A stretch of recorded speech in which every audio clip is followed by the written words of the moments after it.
call our Vice Chairman ma'am to present her with the show. Okay. I would like to call Sir Mr. Murali Balakrishnan sir, Chartered Accountant of Police Department. I would like to call our Chairman sir.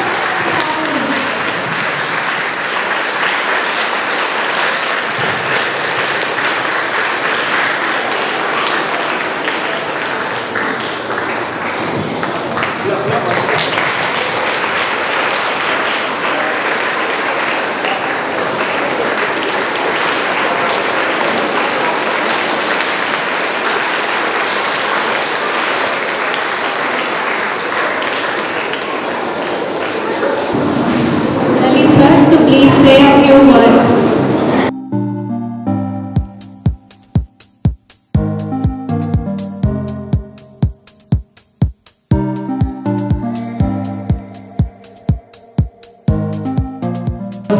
காலை வணக்கம்.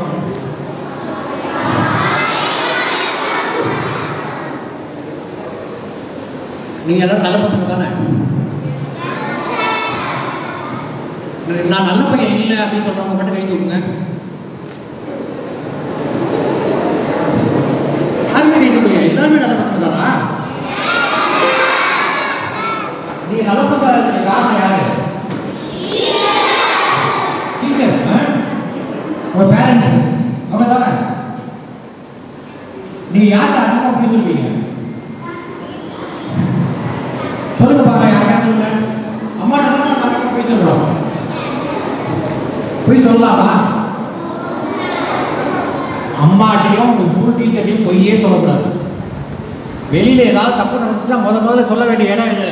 Teacher sir இந்த மாதிரி நடக்குது, எங்கள் teacher இந்த மாதிரி நடக்குது, எனக்கு பிடிக்கல, இந்த மாதிரி பசங்க துரத்துறாங்க, அதை பசங்க பேசுகிறாங்க, அது மாதிரிலாம் உடனே சொல்லக்கூடிய இடம் டீச்சர்கிட்ட வந்து சொல்லுங்க. டீச்சர்கிட்ட சொன்னதுக்கப்புறம் பேரண்ட்ஸ்க்கு அம்மா அப்பாட்ட போய் சொல்லணும். எல்லாரும் தெரியும் தானே? பார்த்த உடனே நமக்கு வந்து டிவியை பார்த்துட்டு இருக்கோம், மொபைல் தான் பார்த்துட்டு இருக்கோம். நிறைய பேர் மொபைல் பார்க்குறீங்கல்ல? பார்க்குறீங்களா இல்லையா? பார்க்கலாமா? படிக்கிற காலத்தில் படிக்கிற வேலையை பார்க்கலாம். மொபைல் தயவு செய்து பார்க்காதீங்க. நம்ம வந்து படிப்பு கெடுறது காரணம் மொபைல் தான். தயவு செய்து இந்த மொபைலை பார்க்குறத கொஞ்சம் குறைச்சிக்கோங்க. எப்படி இருந்தாலும் பேரண்ட்ஸ் மொபைலை கொடுத்துட்றாங்க, இல்லை உடனே நீங்கள் அந்த மாதிரி மொபைலோட எடுத்து நோண்டிகிட்டே இருக்கீங்க. அதோட பல பிரச்சனைகள்லாம் சந்திக்க வேண்டிய நிலைமையில இருக்குது. 14 வயசு பொண்ணு வீட்டை விட்டு போயிடுச்சு. ஸ்கூலுக்கு போன பொண்ணு ஆள் வரல. அவங்க பேரண்ட்ஸ் வந்து அவன் என்ன டிரைவராக இருக்கிறாங்க வந்து என்ன ஓடி வந்து சொல்கிறாங்க, இந்த மாதிரி என் பொண்ணை காணும் சார், வரல சார். ஸ்கூலில் போய் பார்த்தா இல்லை சார், 7 மணிக்கு போச்சு சார், வரல சார். 7 மணி ஆகிடுச்சு, வரல. அப்புறம் போலீஸில் தேடி பார்த்தோம், அந்த பொண்ணை கண்டே பிடிக்க முடியாது. எங்கே போச்சுன்னே தெரியல. 2 நாள் கழிச்சு அந்த பொண்ணே வந்துருச்சு. இந்த ஒரு படிக்கிற பொண்ணுக்கு இது தேவையான ஒரு விஷயமா? அப்பா அம்மா ஒரு தப்பு இல்லை. அதனால் யாரோ ஒரு பையனோட பேசி போய் பக்கத்தில் இருக்கிற பையனோட பேசிச்சான். எவ்வளோ பெரிய தப்பு! அந்த பொண்ணுடைய வாழ்க்கையே கெடுதா இல்லையா? அந்த வீட்டுக்கே ஊருக்கே தெரிஞ்சு போயிடுச்சு, ஸ்ட்ரீட்டுக்கே தெரிஞ்சு போயிடுச்சு. எல்லாரும் அந்த பொண்ணை ஒரு மாதிரியாக பார்க்க ஆரம்பிப்பாங்க. இந்த பொண்ணுக்கு படிப்பு வருமா? அதனால் தயவு செய்து அனாவசியமாக ஆண்கள்கிட்ட பேச்சு கொடுக்குறத தெரிஞ்சுக்கங்க, வேணவே வேண்டாம். ரைட்டா? ஒரு விஷயம் நடந்துச்சுன்னா அந்த விஷயத்தை வந்து அப்படியே பொய் சொல்லாமல் உங்கள் டீச்சர்ட்டையோ அல்லது உங்களுடைய பேரண்ட்ஸ்டையோ சொல்ல வேண்டியது முதல் கடமை. இதை மறக்கவே மறக்காதீங்க. நாங்கள் ஒவ்வொரு கேஸையும் பார்க்கும்போது, நான் வந்து ஒரு டிபார்ட்மெண்ட் ஆடிட்டராக இருக்கேன், கணக்கு பார்க்குறது தான் என் வேலை. பட் இருந்தாலும் நான் வந்து நான் கவுன்சிலிங் இது படித்தேன், சைக்காலஜி படித்தவங்கிறதுனால என்ன பண்ணுவாங்க, நிறைய பேர் என்னை கூப்பிட்டு நீங்கள் வந்து கவுன்சிலிங் கொடுக்குவாங்க. பெரிய இடத்து கவுன்சிலிங் தான் நான் தான் போயிட்டுருக்கேன். இதை பார்க்கும்போது எனக்கு ரொம்ப கஷ்டமாக இருக்கும். நான் இப்போ வந்து நான் யூனிஃபார்ம் போட்ட ஸ்டாஃப் கிடையாது. மேலே வந்து யூனிஃபார்ம் போட்டிருக்காங்க. அடிக்கிற போகிற உண்டு. மேடத்தில் அடி வாங்கிருக்கீங்களா? நீங்கள் யாராவது அடி வாங்கிருக்கீங்கன்னு வச்சுக்க, எப்படி இருக்கும் பாருங்கள், கை இருக்கும் மாதிரி இருக்கும். ஒரு அடி கொடுத்தாங்கன்னா என்ன ஆகும்? அடிப்பீங்களா மேடம்? அடிப்பாங்களா? இடி மாதிரி வரும். ஏன் எதுக்கு அடிக்கிறாங்க? யார் அடிப்பாங்க? அவங்க தப்பு பண்ணாலும் அடிப்பாங்க. தப்பு பண்ணாலும் அடிப்பாங்க. அதனால நீங்க யாரும் என்ன பண்ணணும், எதிர்காலத்தில் போலீஸ்லையோ அந்த யாருக்கு அடியே வாங்கணும். அப்பனா எப்படி இருக்கணும்? ஒழுக்கமா நல்லவங்களா இருக்கணும். நீங்களாம் நல்லவங்களா தானே இருப்பீங்க. திருப்பூர் வந்து சொல்லியிருக்காங்க, சார் சொல்லியிருக்காங்க, பெரிய லீடிங் அட்வொகேட். எனக்கு கூட லீடிங் அட்வொகேட் எல்லாம் ரொம்ப க்ளோஸ் ஃப்ரெண்ட்ஸாக இருக்கும். நாங்கள்லாம் பேசிட்டு இருக்கும்போது நிறைய விஷயங்கள் நாங்கள் பேசுவோம். அப்போ சொல்லுவார், குருட்டினை நீங்கள் குருவினை கொள்ளாது, குருட்டு குருவை கொண்டு குருடு குருட்டா குருட்டிலே விழுந்தாங்க. அப்படின்னா என்ன அர்த்தம்? குருட்டினை நீக்கும் குருவினை. நமக்கு வந்து ஆசிரியராக இருந்தவங்க நம்மளுடைய குருட்டினை நீக்கணும். குருட்டுனா நம்மளுடைய அறியாமையை நீக்கக்கூடியவங்களாக இருக்கணும். இவங்க சொல்லி பாடத்தை மட்டும் நல்லா கவனிச்சு பாருங்க. குருட்டினை நீக்கும் குருவினை கொண்டு குருட்டு குருவை கொண்டு குருடு குருட்டாட்ட மாதிரி குருட்டினை விழுந்தாங்க. உங்களுக்கு அமைய ஆசிரியர் சரியா இல்லாமல் இருந்தால் நீங்கள் படிப்பில் முன்னேற முடியாது. ஆனால் அந்த அரணி ஸ்கூலில் இருக்கிற ஆசிரியர்கள் எல்லாம் உங்களுக்கு நல்லா பாடம் நடத்தணும்னா கலந்து பாட்டு சும்மா வர மாட்டாங்க இல்லையா? கரெக்டாக அவர் பயங்கர ஷிஃப்ட் வரும்போதே நான் கவனிச்சிட்டேன். பயங்கர ஷிஃப்ட் வரும்போதே ரொம்ப சுறுசுறுப்பாக இருக்காரு. இந்த வயசுலையும் பார்த்தா எனக்கு ஆச்சரியமா இருக்கு. படப்படப்படனா வந்தவொடனே அவர் என்ன பேசவே விடல, அவரே பேசிட்டு இருக்காரு. ரொம்ப சந்தோஷமா இருந்துச்சு. அதனால ஸ்கூல்ல தான் அவ்வளோ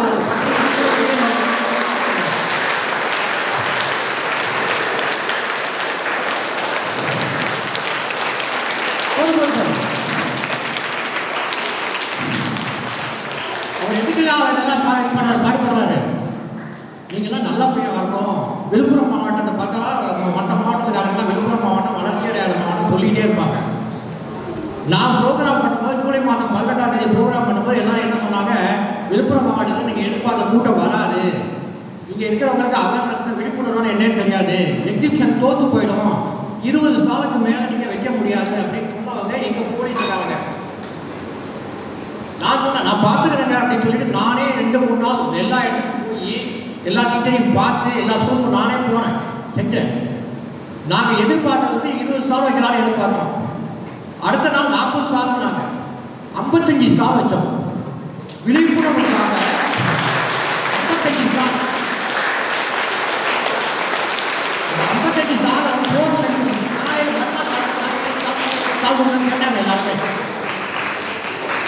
உங்க தரணி ஸ்கூல்ல அருமையா எக்ஸிபிஷன் வச்சிருந்தீங்க.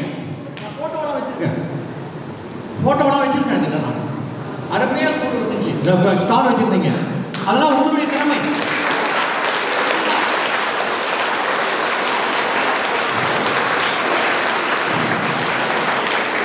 நாங்க நடந்த மீட்டிங்ல மொத்தம் 7200 பேருக்கு மேல வந்து பார்த்து போயிருக்காங்க. இது ஒரு மாநாடு மாதிரி தான் நடந்துச்சு. கலெக்டரே சொன்னாரு, இது ஒரு கட்சி மாநாடு எப்படி நடக்குமோ அந்த அளவுக்கு நடந்து 7000 பேர் வந்து எப்படிங்க கூப்பிட்டீங்க அப்படின்னு கலெக்டர் ஆச்சரியப்பட்டாரு. அதுதான் காரணம் என்ன, உங்களுடைய ஸ்கூல் கரஸ்பாண்டன்ட், உங்க டீச்சர்ஸ் அவங்களாம் உங்களை ஊக்கப்படுத்தி உங்களை கூப்பிட்டு வந்ததுனால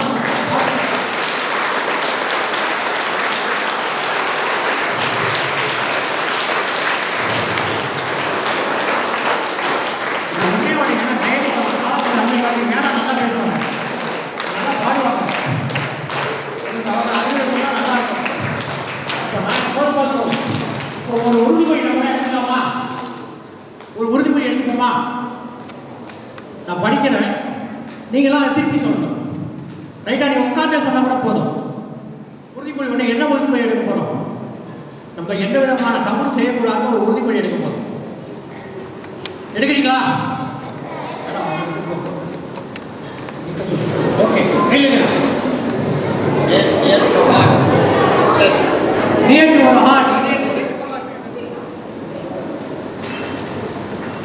ஆரம்பிடுமா? திருப்பி நீங்க சொல்லணும்.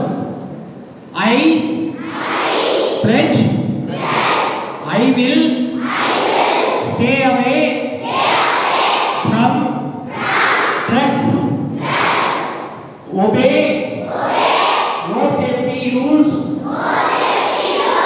at all times, and respect and protect women and children. I promise to cooperate in creating a safe and healthy community for all. Thanks.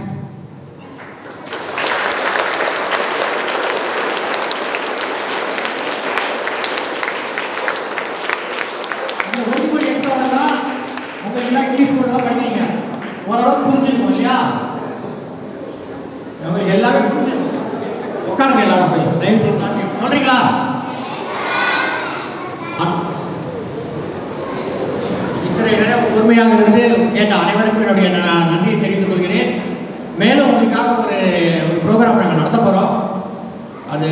சாதனையாக நடத்தணும்னு எங்களுக்கு ஆசை. அது விழுப்புரம் மாவட்டத்தினுடைய பள்ளியினுடைய கரஸ்பாண்டன்ட் வந்தவங்களுடைய துணையோட கிட்டத்தட்ட 1.5 லட்சம் பேர்கிட்ட நாங்கள் வந்து கையெழுத்து வாங்க போகிறோம். உங்களை மாதிரி ஸ்டூடெண்ட்டு இப்போ நீங்கள் படிச்சிங்கல்ல, ஓட் படிக்கிற உறுதிமொழி, உறுதிமொழி இதை சொல்லி நீங்கள் கையெழுத்து போடுற மாதிரி ஒரு ப்ரோக்ராம் ஒன்று ஆர்கனைஸ் பண்ணலாம்னு நாங்கள் டிசைட் பண்ணியிருக்கோம். அது வந்து இந்தியாவிலே இது நம்ம உலகத்திலே தான் நான் முறையாக நாங்கள் பண்ண போகிறோம். அது முறையாக பண்ண போகிறது வந்து முதல்ல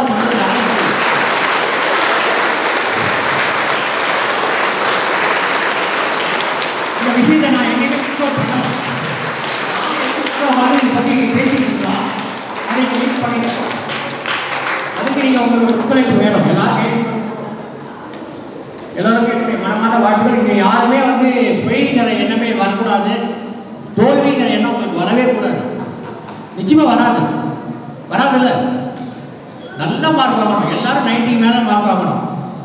ஒரு நல்ல ஸ்கூலு, நல்ல அட்மாஸ்பியர், நல்ல கரஸ்பாண்டன்ட், நல்ல டீச்சர்ஸு எல்லாருமே நல்லவங்களாக இருக்கும்போது இந்த சாதனை உங்களால் செய்ய முடியும் தானே? செய்வீங்கல்ல? எல்லாருக்கும் என்னுடைய மனமார்ந்த நன்றி. இந்த வாய்ப்பு கொடுத்த கரஸ்பாண்டன்ட் சார் அவர்களுக்கும் மற்றும் இந்த தலைமை ஆசிரியர்களுக்கும் மற்றும் ஒரு ஆசிரியர் பெருமக்களுக்கும் என்னுடைய மனமார்ந்த நன்றி தெரிவிக்கிறேன்.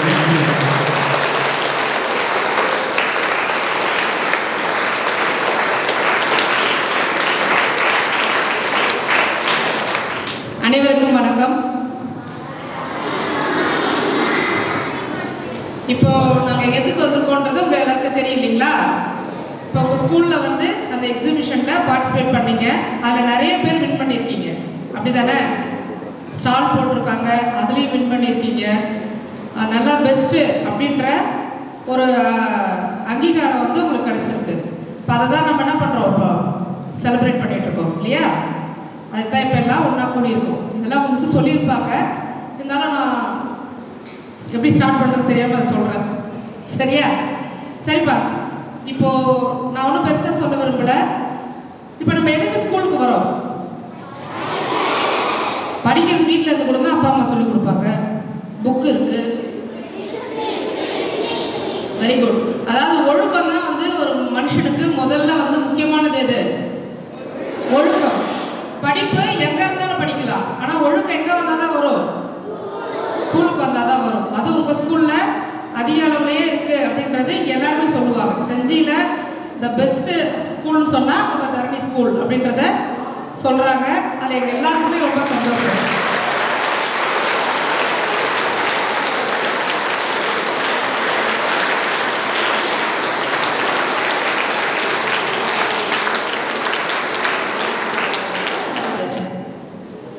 ஒழுக்கம்னா எதில் ஸ்டார்ட் ஆகுது? நமக்கு மற்றவங்கள மனசு கஷ்டப்படுத்தாதுலேருந்து ஆரம்பிக்குது இல்லையா?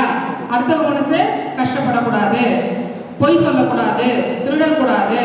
அதே போல வாழ்க்கையில் என்ன பண்ணணும்? எந்த விதமான தப்பு. நான் எந்த விதமான தப்புன்றது எதுன்னு உங்களுக்கு புரியுதா? சொல்றது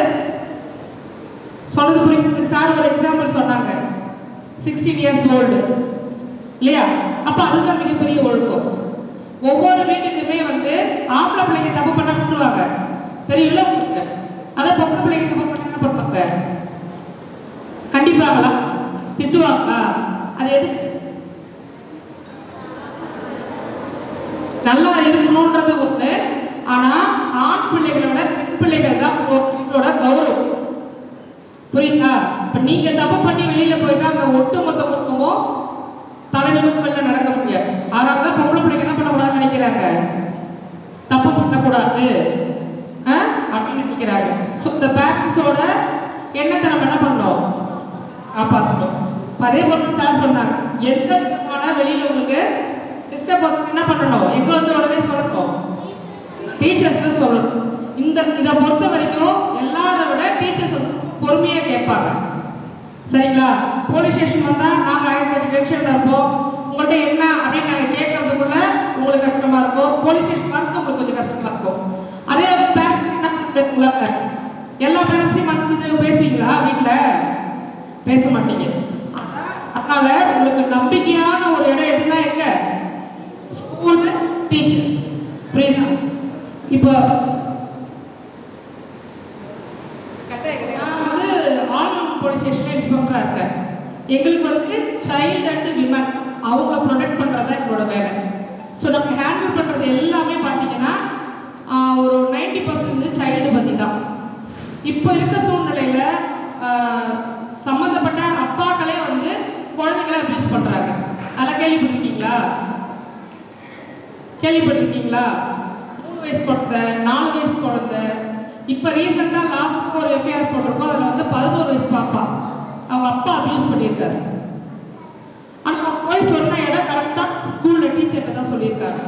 அவங்க தான் அதுக்கப்புறம் என்ன பண்ணுறாங்க, அதுக்கான ஸ்டெப்ஸ் எடுத்து இப்போ எஃப்ஐஆர் போட்டு அப்பாவை ரிமாண்ட் பண்ணியிருக்கோம். அதனால் ஏற்கனவே வந்து ஸ்கூலில் சொல்லி கொடுத்துருக்காங்களா உங்களுக்கு குட் டச் பேட் டச்சுலாம்? ஆனால் இப்போ என்ன சொல்லணும், குட் டச் பேட் டச் தவிர்த்து இன்னொரு டச் இருக்கு. அது என்ன டச்சு? Don't touch. எங்களை யாருமே தொடாதீங்க, சரியா? குட் டச் வேணாம், பேட் டச் வேணாம். அதனால என்ன சொல்லணுமே, ஈவன் ஃபாதரா இருந்தாலும், யாரா இருந்தாலும், ஃபாதர், பிரதர், அங்கிள், கிராண்ட்பா, யாரா இருந்தாலும் என்ன சொல்லிடுங்க, டோன்ட் டச். ஏன்னா நான் சொன்ன கேட்டகரி எல்லா கேட்டகரியிலையும் நாங்கள் எஃப்ஐஆர் போட்டிருக்கோம். கூட பிறந்த அண்ணன், கூட பிறந்த தங்கச்சி கூட அபியூஸ் பண்ணி அந்த பாப்பா கன்சீவா இருந்துச்சு. அப்பாவோட அம்மாவோட அப்பா பேத்தியை அபியூஸ் பண்ணியிருக்காரு. அப்பா கூட சொந்த மூணாவது பொண்ணு, அந்த பொண்ணு அபியூஸ் பண்ணி அந்த பொண்ணுக்கு ஆண் குழந்தை பிறந்திருக்கு. சரியா? இதெல்லாம் விளையாட்டுக்காக சொல்லல, நாங்கள் ஒன்று ரியலா பார்த்துட்டு இருக்கோம். நீங்க என்ன நினைக்கிறீங்க, அப்பா தானே, அண்ணன் தானே, தாத்தா தானே அப்படின்னு சொல்லி அவங்க டச் பண்றதுக்கு டிஃபரெண்ட் தெரியல உங்களுக்கு. ஆனா அது என்ன ஆகுது, போக போக அவங்க அதை அட்வான்டேஜா எடுத்துக்கிறாங்க. சரியா? அதனால இனிமே என்ன பண்ணணும், டோன்ட் டச். அதுவும் இந்த குட்டி குழந்தைங்க தான் முதல்ல சொல்லணும். யார் உங்களை தொட்டாலும் என்ன சொல்லணுமா, டோன்ட் டச். ஓகேவா? Don't touch me. ஓகேவா? சொல்லிட்டு அந்த இடத்துல நிக்க கூடாது, ஓடி வந்துடணும்.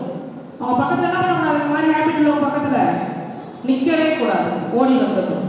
சரியா? அதனால உங்களுக்கு மட்டும்தான் சொந்தம். சார் சொன்ன மாதிரி அந்த ஒரு டீனேஜ் வந்ததுக்கு அப்புறம் என்ன பண்றீங்கன்னா அப்படியே மைண்ட் மாறுது. யாராவது நீ அழகா இருந்துட்டு, அழகா இருக்க, உடனே நான் கேர் பண்ணிக்கிறேன் அப்படிலாம் சொல்லும்போது என்ன பண்றீங்க, ஏமாந்துடுறீங்க. தயவு செஞ்சு ஏமாறாதீங்க.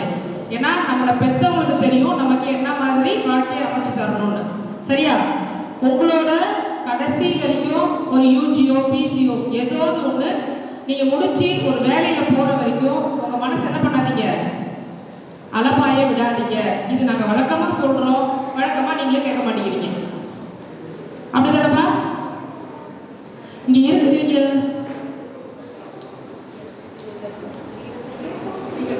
இப்ப 300 மெம்பர்ஸ் இருக்கீங்க.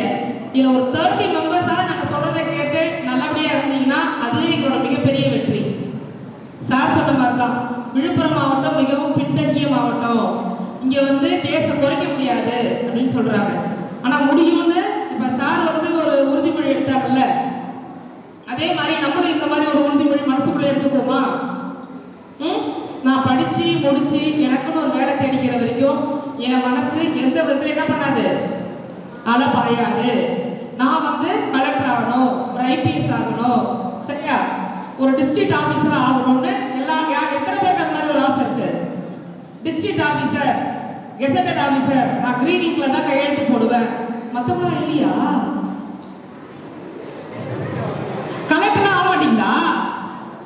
எஸ்பி ஆக மாட்டீங்களா? எஜுகேஷன் ஆபீசர் ஆக மாட்டீங்களா? சிஓடி போல ஆக மாட்டீங்களா? ஒரு ஸ்கூலுக்கு ஹெச்எம் ஆக மாட்டீங்களா? Okay, very good. இதேதான் ஆம்பளை பிள்ளைங்களுக்கும் அதே தான், டோன்ட் டச் மீ தான். ஏன்னா ஆம்பளை பிள்ளைங்களும் என்ன பண்றாங்க, 18 இயர்ஸ் பிலோ 18 இயர்ஸ் எல்லாருக்குமே போக்சோன்ற சட்டம் ஆண் குழந்தைகளுக்கும் பெண் குழந்தைகளுக்கும் பொதுவானது. அதே போல இந்த போக்சோல ஆண் குழந்தைகள் தான் நிறைய பாதிக்கப்படுறாங்க. ஏன் சொல்லுங்க? ஏன் பெண் பிள்ளைகளோட ஆண் பிள்ளைகளுக்கு தான் அதிகமா வந்து பாதிப்பு அதிகம்? ஏன் தெரியுமா? ஏன்னா தண்டனை தான் ஆண் பிள்ளைகளுக்கு தான் நிறைய கிடைக்குது. சரியா? பெண் பிள்ளைகளை விக்டிமா கன்சிடர் பண்றோம், ஆம்பளை பிள்ளைகளை என்ன பண்றோம், அக்யூஸ் ஆக்கிறோம். குறைந்தபட்ச தண்டனை 20 வருஷம் தண்டனை கிடைக்குது போக்சோ பொறுத்த வரைக்கும். அதனால பொம்பளை பிள்ளைங்களோட யார் உஷாரா இருக்கணும்? ஆம்பளை பிள்ளைங்க தான் உஷாரா இருக்கணும். சரியா? அனைவருக்கும் நன்றி.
Mitra of grade 7. Angel Home